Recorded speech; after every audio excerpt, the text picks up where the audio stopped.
Good morning. My name is Gracie Voss, and I'm a senior at St. John's High School, and I'll be attending the University of Southern California. I grew up in a Christian household. I think I could tell you the stories if you asked about them, but never thought about them in the context of my own life. I went to church on high holidays and because my friends went to church. I was confirmed in 8th grade, but hated going to confirmation class and nearly quit. In middle school, I was incredibly vain, materialistic, and selfish. I needed approval from everyone around me, which I thought came from owning the right stuff or being in the right friend group. I never touched a Bible, and I didn't know Jesus. Freshman year was really confusing. I didn't know where I fit in a high school setting, and I didn't know who I was and who I would be for the next 3 years. I settled into my reputation as a good Christian girl without actually having an intimate relationship with Christ.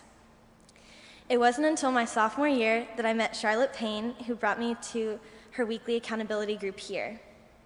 I walked in and felt overcome by joy in the room. I saw so many girls who were a few years older than me at St. John's and who I'd looked up to. Everyone welcomed me with open arms.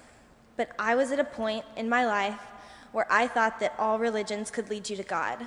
I had been taught at school to be very open-minded and to accept all cultures. I thought that it would be awfully arrogant to assume that I was right and everyone else was wrong in their beliefs. I was terrified of what would happen to us after we died, and I just wanted to know the answer so I wouldn't accidentally pick the wrong belief and end up somewhere I didn't want to be. Throughout sophomore year, though I was learning more about what it meant to actually be a Christian, I hadn't yet found a footing in my faith. I would pray nonstop for answers, for a sign. How could I be expected to believe in something without a sign, and just because some book said so? The end of my sophomore year was some of the hardest months of my life.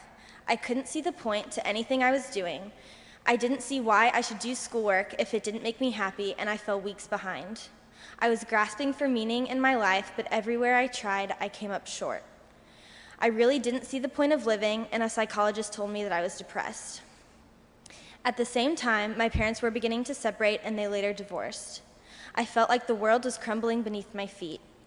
I knew about Jesus, but I didn't know how to let him into my heart.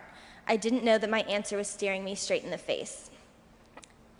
It was 2 years ago today that I first came to church here on a Sunday, and I haven't stopped since.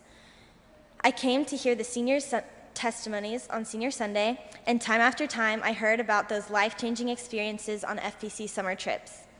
I thought to myself, I need one of those. That's what I need this summer.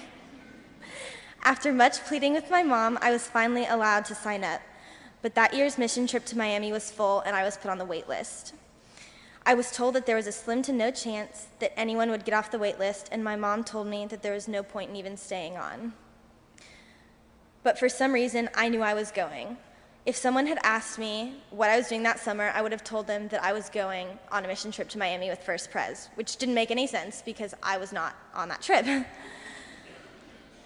But Jesus had made it so clear to me that that's where I needed to be.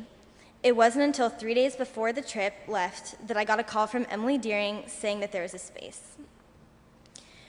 Ryan Cleary gave a talk about Christ's sacrifice for us that I will never forget. It finally hit me how crazy it is that despite all my brokenness, the God of the universe would sacrifice for me, even though I'd heard it so many times before. I couldn't stand my unworthiness, and Jesus finally came into my heart.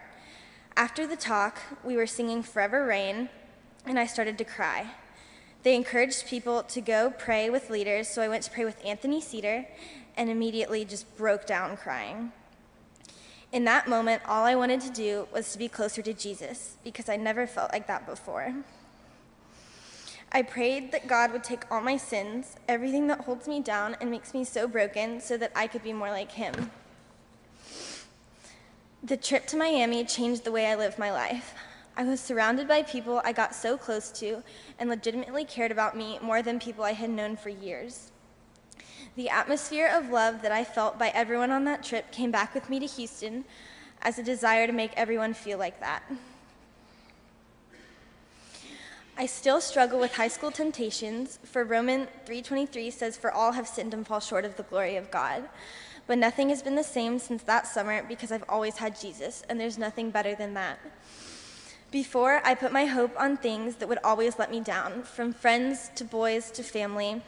But with my hope set on Jesus, I've found the meaning that I had been so desperately searching for my sophomore year. I'm so thankful that FPC helped Jesus change me the way he did. And once Jesus comes into your heart, he never abandons you, and he never leaves a prayer unanswered. There has been nothing better than knowing my hope stands on him. I'm just going to finish with a couple Bible verses. Everything is meaningless. What do people gain from all their labors at which they toil under the sun? Ecclesiastes 1:2-3. But because of his great love for us, God, who is rich in mercy, made us alive with Christ even when we were dead in transgressions. It is by grace that you have been saved. Ephesians 2:4-5. Let the peace of Christ rule in your hearts, since as members of one body you are called to peace. Colossians 3:15.